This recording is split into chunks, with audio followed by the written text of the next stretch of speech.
O António Guerreiro é o chefe do restaurante Uma Agulha no Palheiro. Conheço desde o início da sua profissão, tal como conhece o Bertílio e outros cozinheiros com qual ele trabalhou. É uma força da natureza que se adequa ao tema, a natureza. Ahm, Exigente, inteligente, tenho que parar já nos adjetivos. ah, Curioso, e penso que vão ver isso hoje na apresentação dele.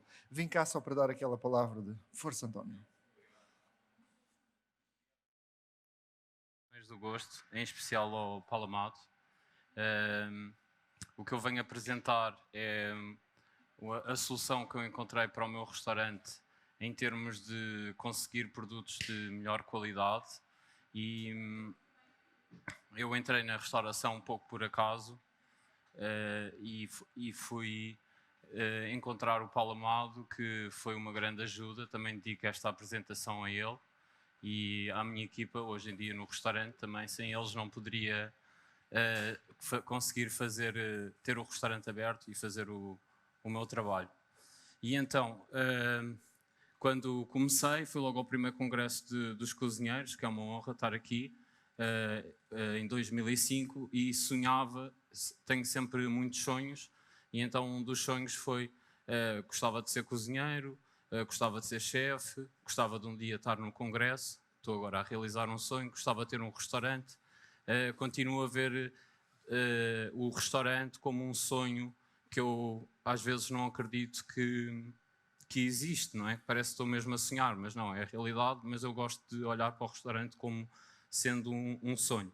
E depois de ter um restaurante, tive 2 restaurantes e chegou uma altura que eu decidi mudar e não ter 2 restaurantes e ter só um restaurante e ter um restaurante mais calmo, em que eu pudesse ser eu mais a contribuir para o produto final do restaurante, em vez de ser uma máquina de trabalho e de fazer dinheiro, não é? Usando assim esta expressão.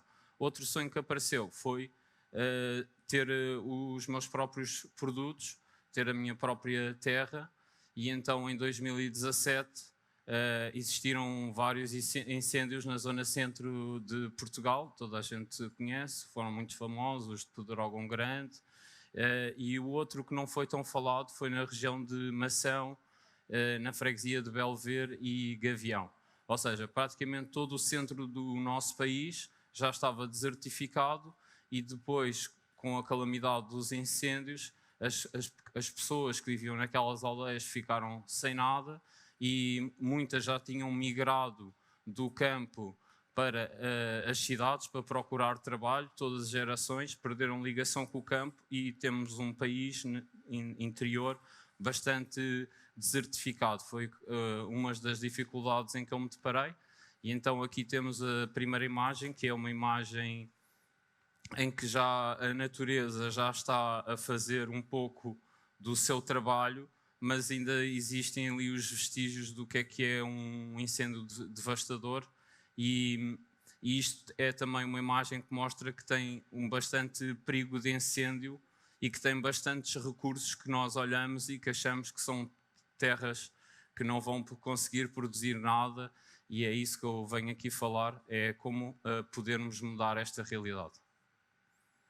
Quais são os métodos que nós podemos utilizar para melhorar esta realidade? Então, esta realidade é a realidade mais ou menos de a natureza completamente morta, onde as pessoas não sobrevivem. Então, o congresso é sobre a natureza e sobre as pessoas e sobre gastronomia. Para fazermos gastronomia, nós precisamos de natureza e precisamos de pessoas.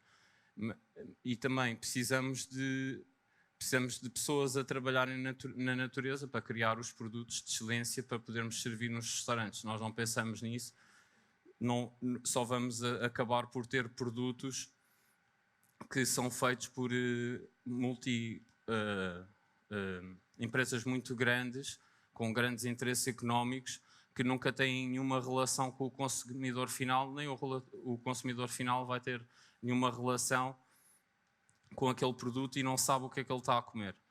E então, aqui não existe vida e não existem pessoas, né? Não sobrevivem pessoas nesta realidade. Mais uma imagem que a natureza já conseguiu, aquilo é uma oliveira que sobreviveu ali no meio, ou seja, para dizer que a natureza por si só, ela é muito resistente e tem muita resiliência. E existe sempre a ideia que nós temos que ir fazer alguma coisa pela natureza e temos que tratar a natureza e temos que curar a natureza. Eu tenho a opinião que a natureza é uma coisa que não precisa de nada e que não está doente. Eu acho é que nós é que temos que nos tratar e nos curar, porque não estamos a encaminhar-nos para um futuro mais próspero e de qualidade. E então, fui à procura de um terreno. Este é um símbolo do como é que ele está cartografado no mapa. Comprei este terreno, tem à volta de meio hectare, é inferior a meio hectare.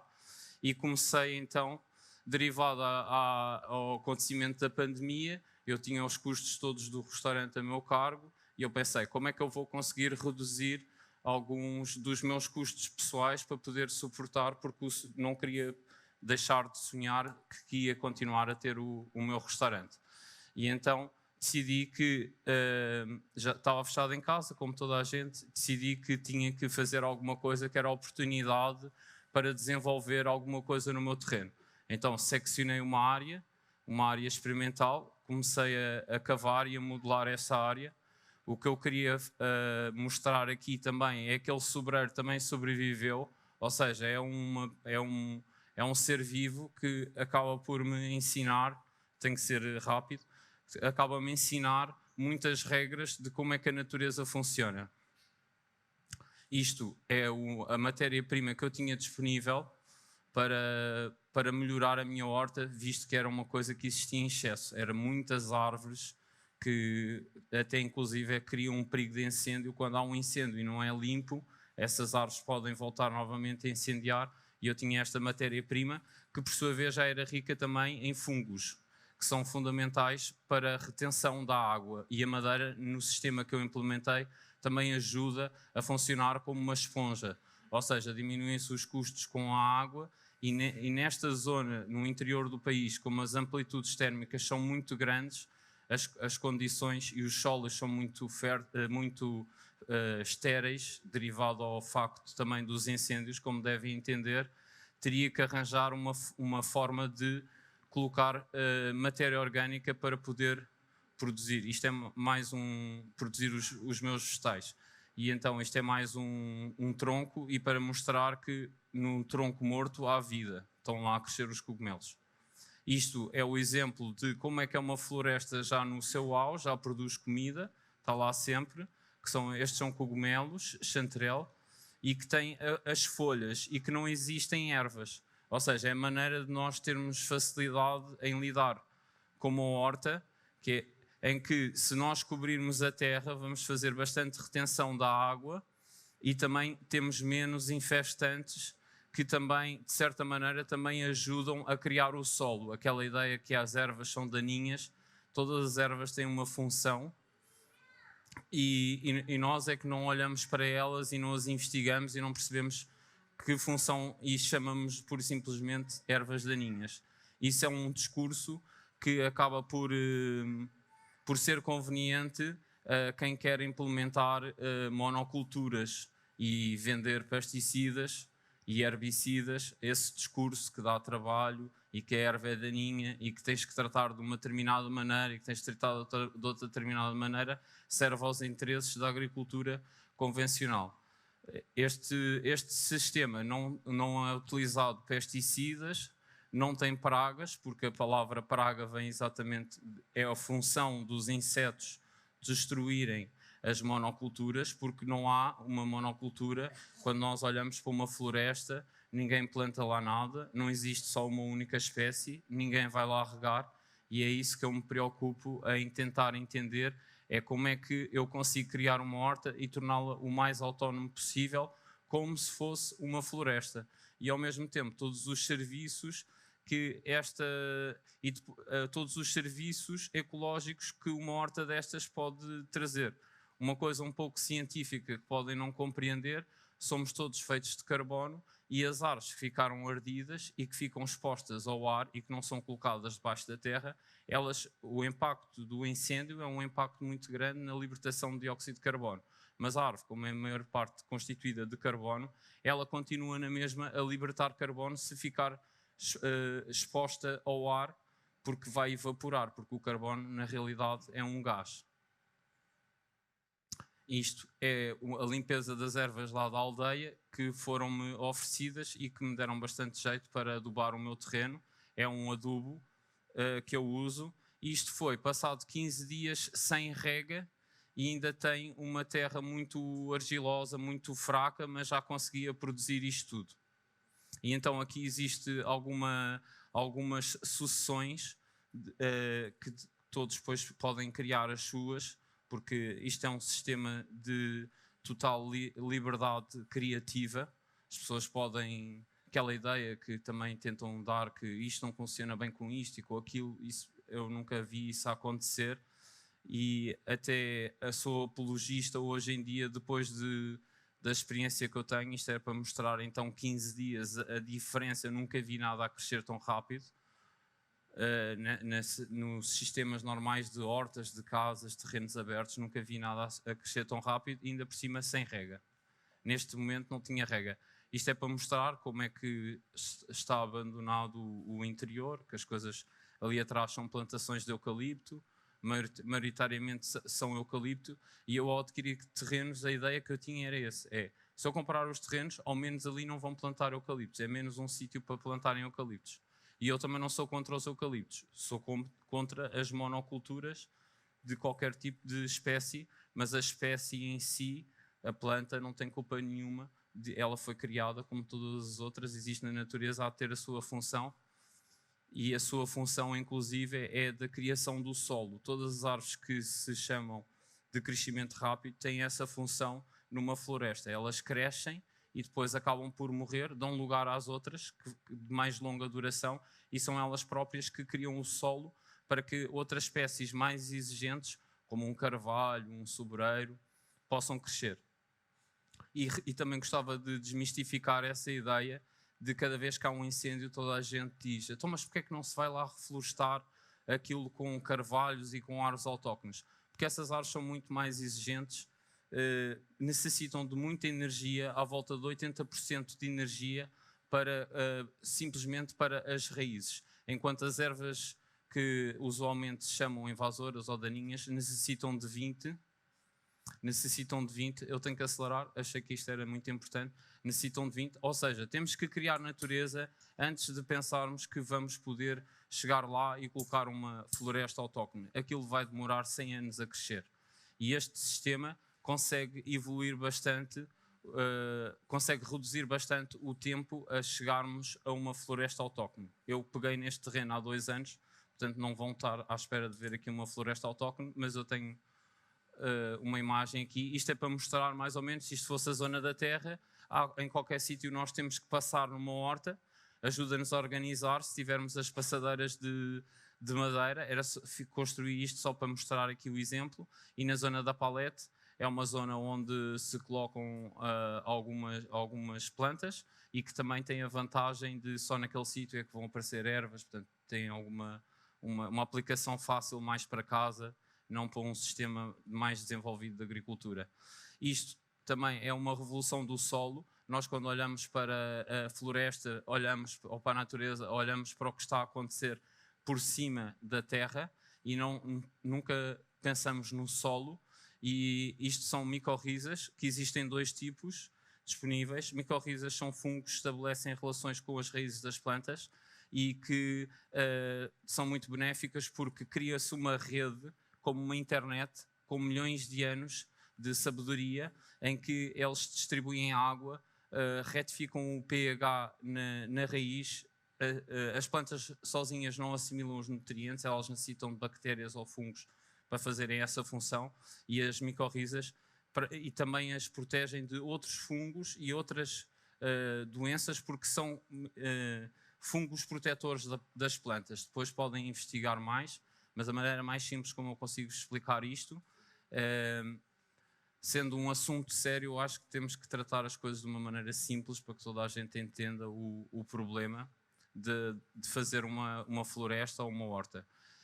Usar plantas que atraiam os polinizadores e os insetos benéficos, como as joaninhas, por exemplo, que comem muitas pragas, só para ter uma ideia. Estas abelhas também gostava de falar, que as pessoas, por serem grandes, acham que são zangões. Zangões são os machos das abelhas, e isto são as abelhas solitárias, que são as que acabam por existir em maior população e têm um bico especial e fazem, para quem gosta de medronho, elas são as principais polinizadoras do medronho. E, mais uma vez, as fotografias das flores para atrair polinizadores, a qualidade dos produtos. Esta gostava de só ficar aqui mais um bocado de tempo a falar sobre os morangos, que é sempre um símbolo da agricultura e dos produtos. É possível ter um morango bonito, sem adubos, sem fertilizantes. Aquela ideia que o morango biológico, orgânico, tem que ser sempre pequenino, está aqui desmistificado que não é verdade. Abóboras, estão aqui 2 carvalhos que são ali da zona, não há carvalhos ali, são daquela região da Beira Baixa. Não existem carvalhos ali ao pé, são ao trazer vida para um local, a água, trabalhar o solo para que tenha minhocas, começam as plantas chegarem até ao fim do ciclo, que não acontece na agricultura convencional, porque quando um repolho dá o repolho tem que se cortar, só depois é que vem a flor e depois é que vai vir as sementes. Essas sementes, ao cair, as plantas irem até ao fim do ciclo, vai atrair pássaros que vão comer, que vão trazer sementes do outro lado. Então, no meu terreno não preciso de plantar, tenho vários carvalhos que cresceram através do trabalho da natureza. Isto é grão, que é uma cultura pouco exigente, portanto, cebolas que se podem tirar para levar uma semana para o restaurante e na outra semana ir buscar outras, pimentos, pepinos, mostrar um pouco da variedade, batatas, abóboras, tudo. Aquela era a parte do açúcar, que é cana-de-açúcar e batata doce, que estão-se a adaptar muito bem também. Isto é para mostrar que também logo desde o próprio sistema acaba por ser um pouco autónomo e funcionar um pouco como ficar uma floresta, ou seja, porque existe a transpiração dos solos e das plantas e se usam vários estratos, conseguem absorver mais água e terem que fazer menos rega. Daí esta fotografia, tem aqui uma berinjela, lá atrás tem tomates, a qualidade dos produtos, alhos.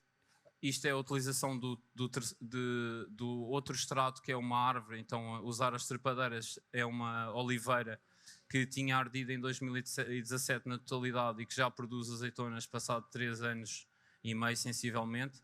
E tinha lá também a produzir uma abóbora, uma refeição, quando lá estamos, o morango outra vez, alhos, as laranjas do vizinho, porque a aldeia está abandonada, só vivem lá 2 pessoas, portanto tem acesso a toda a outra natureza que foi plantada pelas gerações anteriores, figos, novamente produtos, a ideia da floresta com a própria horta.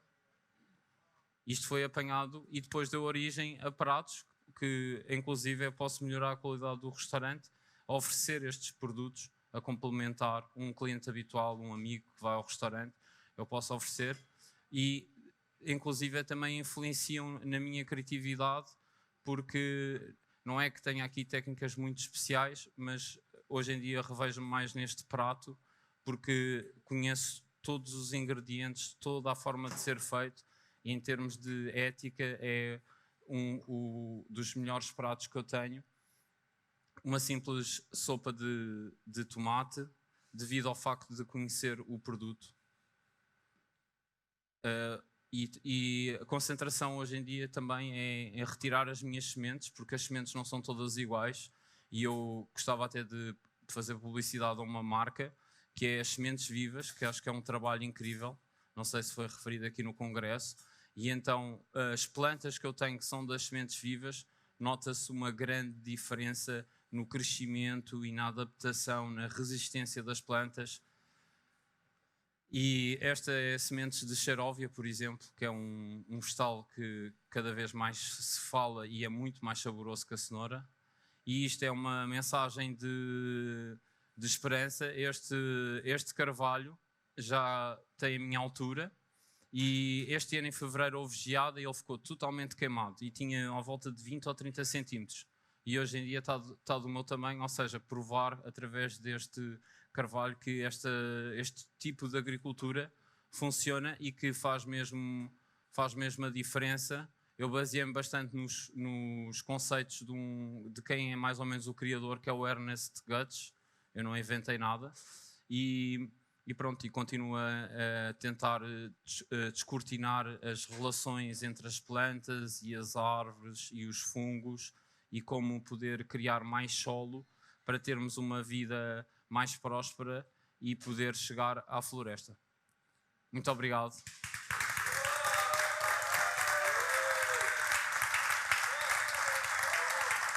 Já agradeci. E um agradecimento especial também ao Paulo Amado, não é? Obrigado.